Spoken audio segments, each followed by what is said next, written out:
Hello, everybody. Today we are talking about Rahu Ketu moving into Taurus Scorpio. They are exalted, they are powerful, but they are not easy to handle. So this is one part of a two-part video. First part, I'll just talk about what to expect in Rahu Ketu in Taurus Scorpio. And in the second part, I'll discuss how it affects you.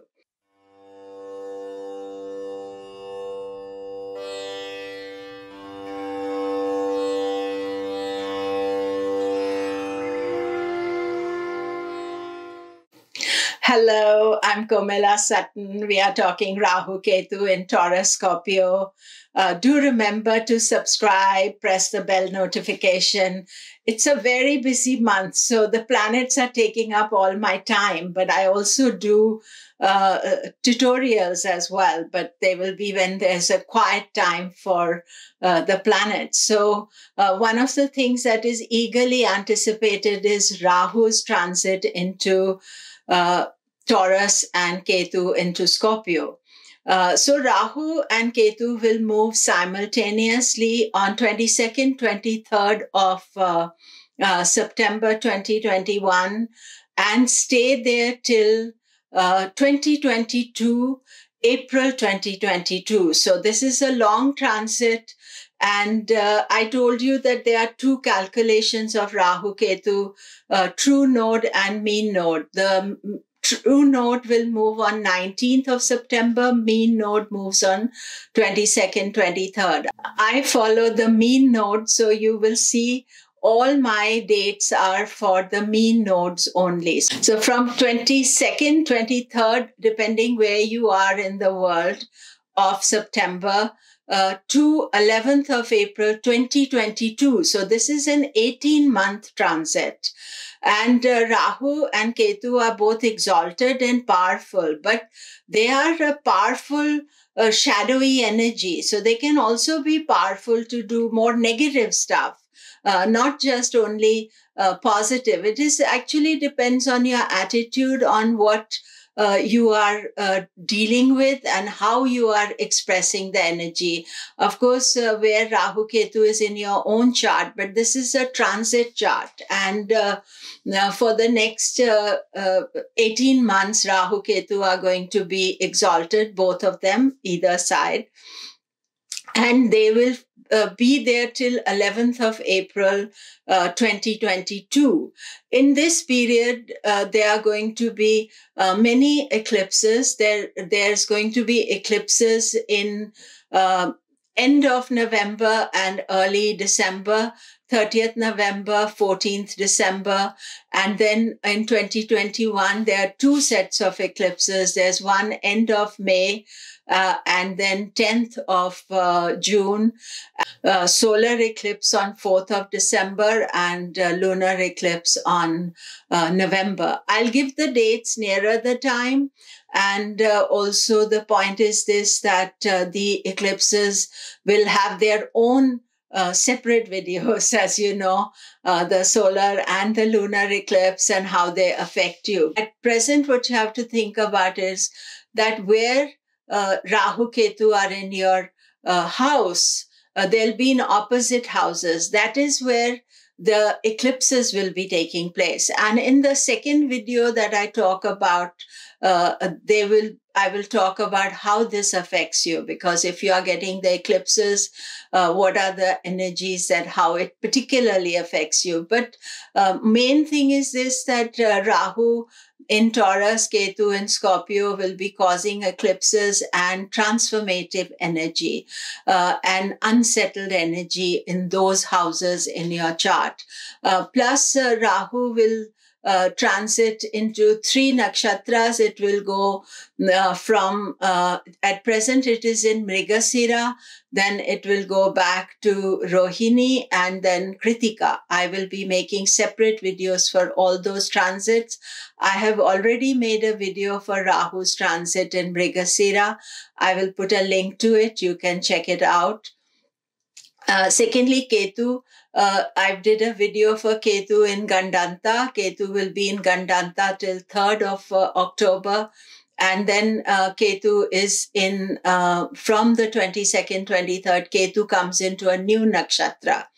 And the new nakshatra is Jyeshta. And I will be making a separate video about Ketu in Jyeshta, and Ketu will move back into Anuradha and then finally into Vishakha. So there are 3 nakshatras each, so 6 nakshatras are being activated. And if you have planets in either of those nakshatras or ascendant, descendant, then you are going to experience them, moon sign, any of those things, because Rahu Ketu bring change with where they come and what they are doing. So the main aspect with Rahu is that Rahu is in Taurus. He's very comfortable in Taurus. He's going to be exalted, powerful. So Taurus also represents material aspects. It's the natural second house. So he will be interested in wealth. Whereas Ketu is interested in Scorpio, transformation, change. So you see, they are doing push and pull. We are being drawn to create money. We are being drawn to spirituality.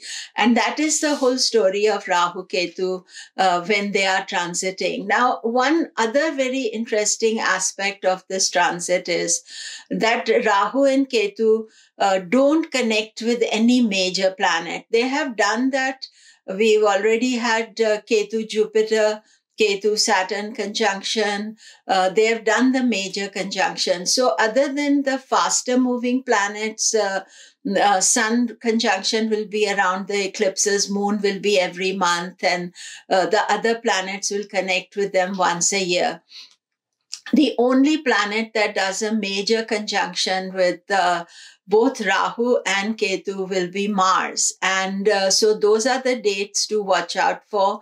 But otherwise, Rahu Ketu will be totally left to their own devices. And that is the best way it should be, because they are on their own. They are not creating trouble for any planet in the sky. So slow moving planets obviously will come in, and when they come, I will at that time talk to you about it. 2 conjunctions are taking place. The first one is Mars Rahu on 28th of March. And this will be in Taurus, obviously, with Rahu is in Taurus. And what happens is that it creates volatility. Mars is a fire sign, Rahu is air. So fire is feeding with the air. So it can overdo things. It can create anger, frustration, unnecessary arguments, fights. Those aspects are there. And of course, if it is close to any of your planets or ascendant, then that will be there. Normally, what I say is that 28th of March, couple of days here and there, 2-3 days before, 2-3 days after. Always watch what is happening, be restrained, be careful, because these are volatile energies. Then the next conjunction is Mars will be in Scorpio with Ketu. Ketu is Mars combination. Ketu acts like Mars, so it's like a double Mars. And in Scorpio, Ketu is exalted, Mars is in its own sign. And this is on 13th of December. Now, there is going to be an eclipse close to that as well. And so you can see that energy too, that how the eclipse affects, I think 4th of December is an eclipse, so Mars Ketu will be together.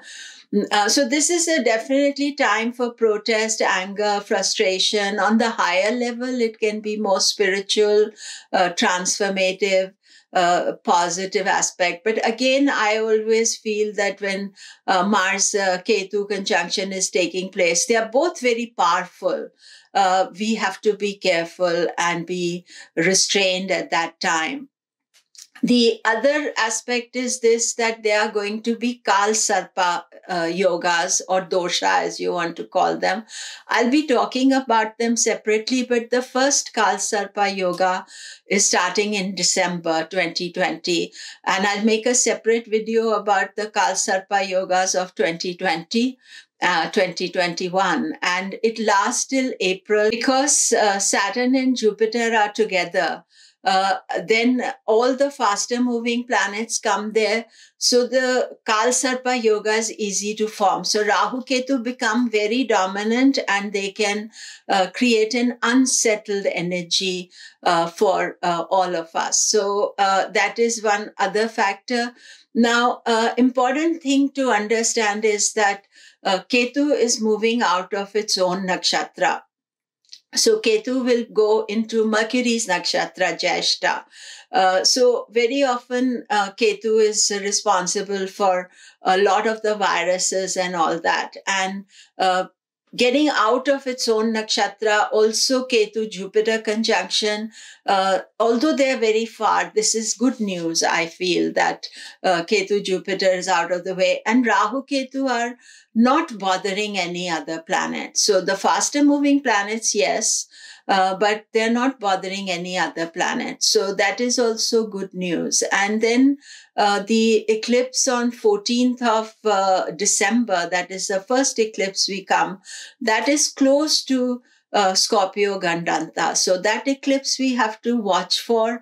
It can be a bit volatile and unsettled energy. The main point you have to consider with Rahu Ketu is that Rahu Ketu are powerful, but they are demonic energy. They are shadowy energy. They are not always easy to control. And therefore, when they are powerful, if we allow them to take hold of us, then they can create a lot of unsettled energy around. Now, last time Rahu Ketu were in Scorpio, Taurus. Ketu was in Scorpio, Rahu was in Taurus. So it's in early 2000s. So, that was a time when it was just post 9/11, and there was a lot of uncertainty around still, because Rahu and Ketu both can create fear and anxiety. And what we have to do is that we have to lead a path of truth and be not so afraid of the situation, but at the same time follow the rules, because sometimes we feel, oh, they're not going to affect us, we can control. But the control comes with self-control and being careful and, honor that energy. Their strength is there. And next video I'm going to talk about how it affects you. And so you will get a better idea about how these Rahu Ketu affect and how to deal with them.